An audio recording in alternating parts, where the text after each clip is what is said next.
पाकिस्तान से इस वक्त हमारे पास है। अंडरवर्ल्ड डॉन दाऊद इब्राहिम को जहर देने की खबर मिल रही है। उसे अस्पताल में भर्ती कराया गया है। कई सालों से पाकिस्तान में रह रहे अंडरवर्ल्ड डॉन दाऊद इब्राहिम को अस्पताल में भर्ती कराया। सेंसिटिव मैटर है और इसका हिस्टोरिकल बैकग्राउंड मैं समझता हूँ। इसका हिस्टोरिकल बैकग्राउंड इस तरीके से है कि ये एक एलिगेशन ये भी लगाई जाती है, जब पाकिस्तान बनाया गया था तो उसके पीछे एक तो इकोनॉमिकल उसके मोटिव्स थे। हिम्मत होनी चाहिए। रॉकेट क्या चीज है? अच्छा, रॉकेट कोई चीज नहीं है। तो इंडिया कुफर अमेरिका चीन जितने भी कुफर हैं बेईमान हैं, इनकी औकात फौजियों के भला क्या है? ये टैंकों में पैम्पर बांध के बैठते हैं। तो मैं ऐसे उस बात में बात करूंगा क्योंकि मैंने वो स्ट्रिप पढ़ी नहीं। जय हिंद दोस्तों, भगोड़ा अंडरवर्ल्ड डॉन दाऊद इब्राहिम कराची के अस्पताल में भर्ती हो गया है। भारत के मोस्ट वांटेड अपराधी दाऊद इब्राहिम को कथित तौर पर जहर दे दिया गया है और उसे पाकिस्तान के कराची शहर के एक अस्पताल में भी भर्ती कराया गया है। 65 वर्षीय अंडरवर्ल्ड शख्स जो 1993 के मुंबई सिलसिलावार विस्फोट मामले के लिए जिम्मेदार है को कथित तौर पर उसके एक आदमी ने जहर दे दिया था और 2 दिन पहले उसे अस्पताल ले जाया गया था। अस्पष्ट रिपोर्ट में यह भी दावा किया गया है कि उनकी हालत गंभीर है और पाकिस्तानी प्रतिष्ठान ने अस्पताल के आसपास सुरक्षा कड़ी कर दी है। इब्राहिम दशकों से पाकिस्तान में रह रहा है। इसकी पुष्टि जनवरी में उनके भतीजे ने की थी। उन्होंने राष्ट्रीय जांच एजेंसी को बताया था कि अंडरवर्ल्ड डॉन दूसरी बार शादी करके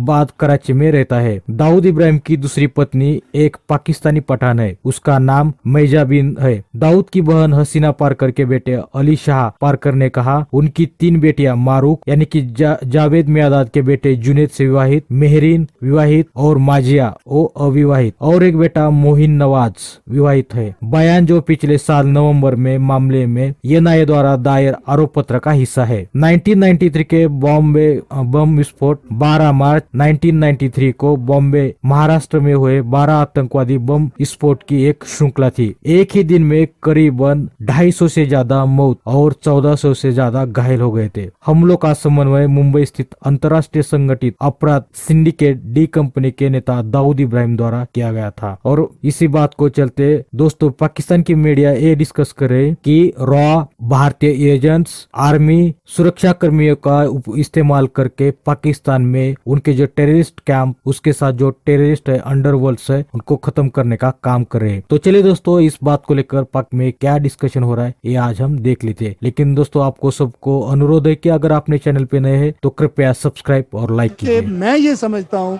कि इंडिया के जो सियासतदान है ना वो 80% मुहब्बे वतन है। 80% हम पिस्टल चलाना भी आता है, रॉकेट चलाना भी आता है, सब कुछ चलाना आता है। हम पहाड़ों इलाकों के रहने वाले हैं परतीर का।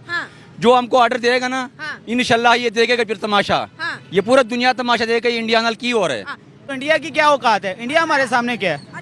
हम एटमी ताकत है, खाली धमकी लगा दें, खाली धमकी कि हम भाई असला सीधा कर रहे हैं, शाम 5 बजे तक आपके पास टाइम है, आप इंडिया कश्मीर से अपनी फौज निकाल लें। यकीन आने इंडिया ना पाओ में आए तो बात कीजिएगा। इनको सिर्फ धमकी की बात है।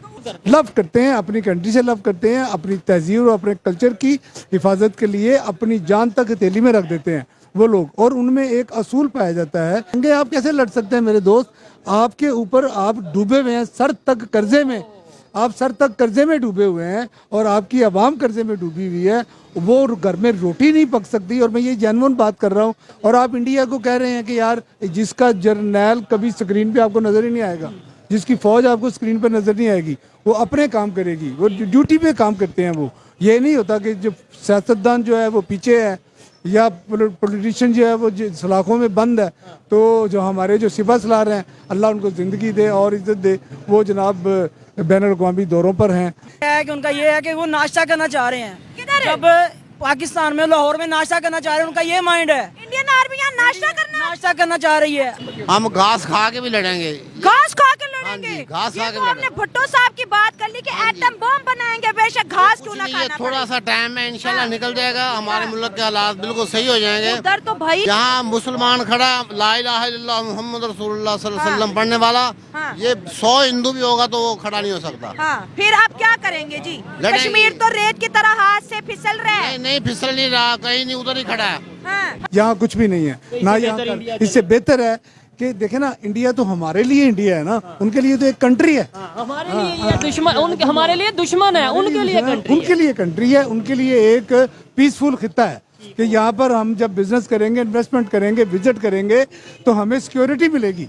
और जिनको हम कहते हैं कि जी ये गैर मुस्लिम है, ये काफिर है, ये हिंदू हैं, और ये समझकर हमने उनके साथ खाम तल्लुक बिगाड़ा हुआ है और क्लैश रखा हुआ है, जिसका मैं नहीं समझता कि कोई मतलब ऐसा है। देखना तो चाहिए रवैयों को, किरदार को, अमल को। तो उनका इंसानियत को, उनका किरदार और उनका अमल अपनी कौम के लिए, अपने मुल्क के लिए हमसे कहीं ज़्यादा बेहतर है। वो इंडिया है, उसमें गुर्बत भी है, उसमें कहीं ना कहीं जैसे आपने फरमाया कि करप्शन भी है, लेकिन वहाँ पर आपने कभी भी नहीं देखा होगा कि वहाँ का जो जनरल ऐसी बस ला रहा है वहाँ का, वो दौरे कर रहा है और उसकी हेडलाइन में खबरें, लीड में, सुपर लीड में उसकी खबरें छप रही हैं। और आज तक अगर देखा जाए तो मैं आपकी सियासी पार्टियों को तो खैर सियासी पार्टियां समझता नहीं हूं, ये एस्टेब्लिशमेंट की पैदा करदा करप्शन के अलायंस है, इसके अलावा कुछ भी नहीं, इसके अलावा कुछ भी नहीं। इनको क्या पता सियासत किस चीज के साथ खाते हैं, इनको कोई पता नहीं है बिल्कुल। अब उसमें फिर उसने आपने ये किया, आप अभी तक कंफ्यूज हैं कि आप सदारती निजाम रखना चाहते हैं या पार्लिमानी निजाम रखना चाहते हैं। आज भी कंफ्यूज है। 18वीं तरमीम को आज भी आप खत्म करना चाहते हैं, आपको पता ही नहीं हम क्या है। आज तक आपको नहीं पता क्या है। आप जब बेसिक अवामल का पता नहीं होगा तो सियासत, और दूसरा सियासत और जमहूरियत ओरिजिनली अगर देखा जाए तो this is a rich mains club, western club है, वेस्टर्न एक आइडियोलॉजी है जिसमें लोगों का तालीम याफ्ता होना बहुत जरूरी है। अदरवाइज बरादरी बेस पे आप वोट देते हैं, आप वोट बेच देते हैं। हाथ के लिए हमें सिर्फ इशारा मिलना चाहिए। नहीं है, आपको पता है ना कि हमारे जवान जो थे तो ईमानी ताकत है, 71 और 65 में टैंकों के नीचे आ गए। ईमानी ताकत है ना, बम और गोलियों की जरूरत नहीं है। वो एक पकड़ा होगा, उन्होंने लगा दिए होंगे, एक पकड़ के 93,000 बना 93,000 बना दिए होंगे। अच्छा। और पाकिस्तानी जो है ना वो मर जाएगा, पकड़ा नहीं जाएगा। अच्छा, ये आपको भी मेरे ख्याल बांग्लादेश कैसे बन गया फिर?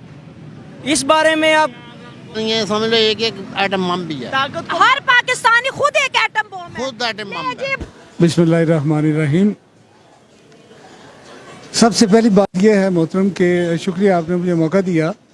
जब आपने ये बात की है ना कि जी आज पाकिस्तान के साथ मुस्लिम उम्मा ठीक तरीके से खड़ी नहीं जैसे कि उसको खड़ा होना चाहिए था, इसमें 2-3 वजूहात बहुत बड़ी हैं। एक सबसे पहली जो वजह है वो है सियासी अदम इस्तेहकाम। दूसरी बड़ी वजह जो है वो हमारा अदालती निज़ाम है, जो मैं समझता हूँ अगर किसी को बुरा लगे, हाँ जो हमारी जुडिशरी है वो मुनासिब नहीं है, ना किसी को इंसाफ मिलता है, अगर मिलता है तो वो 4 दहाइयों के बाद, वो भी कुछ पता नहीं कि वो मिलता है या नहीं मिलता, लेकिन ये सिस्टम इस तरह का खस्ता है। बिरयानी की प्लेटों में वोट बेच देते हैं, फिर मजहबी जमातें आपको ब्लैकमेल करती हैं, फिर आप ब्लैकमेल होते हैं। तो ये इसीलिए आपको ये बिल्कुल नहीं अंदाजा कि ये चीज क्या है।